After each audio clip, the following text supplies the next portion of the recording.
মহান বিজয় দিবস উপলক্ষে বরিশালের গৌরনদীতে বীর মুক্তিযোদ্ধা এবং শহীদ পরিবারের সদস্যদের সংবর্ধনা অনুষ্ঠান অনুষ্ঠিত হয়েছে।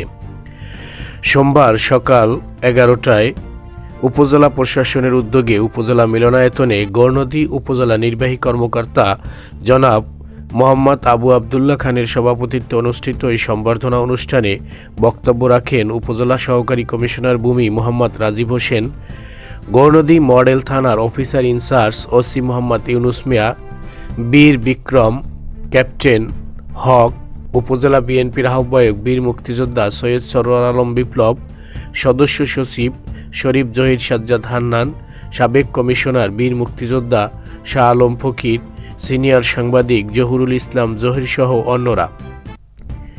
এ সময় সাংবাদিকদের প্রশ্নের জবাবে উপজেলা নির্বাহী কর্মকর্তা মোহাম্মদ আবু আবদুল্লাহ খান জানান, গৌরনদীতে শহীদদের স্মরণে কোনো স্মৃতিস্তম্ভ নেই। গৌরনদীর সাউদের খাল পাড়ে অনেক বীর মুক্তিযোদ্ধাদের নৃশংসভাবে হত্যা করা হয়েছে। তাদের স্মৃতি রক্ষার্থে ওখানে স্থায়ীভাবে স্মৃতিস্তম্ভ নির্মাণ করা হবে। মহান বিজয় দিবস, এই বিজয় দিবসে আমরা অত্যন্ত ভারাক্রান্ত যে যখন আমরা শহীদদের স্মরণে বা বীর মুক্তিযোদ্ধা যারা আছে তাদেরকে যখন শ্রদ্ধাঞ্জলি আমরা দিয়ে থাকি, আমাদের গৌরনদীতে কোনো স্মৃতিস্তম্ভ নেই।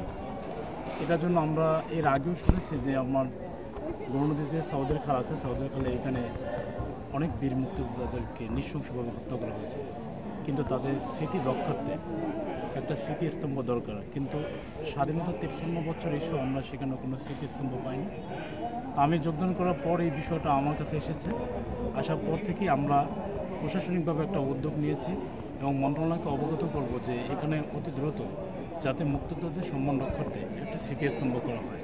এবং আমরাও যারা নেতৃবৃন্দ আছেন, বীর মুক্তিযোদ্ধা আছেন এবং সমাজে যারা গণ্যমান্য ব্যক্তিবর্গ আছেন তাদের নিয়ে একটা সভা করে এবং সেই সভার আমরা সিদ্ধান্তের আলোকে আমরা চেষ্টা করব যে সেই সাউদের খালে যে নৃশংসভাবে যে বীর মুক্তিযোদ্ধাদের যে হত্যা করা হয়েছে এ নিউজ সম্মান রক্ষার্থে 24 নিউজ ডেস্ক।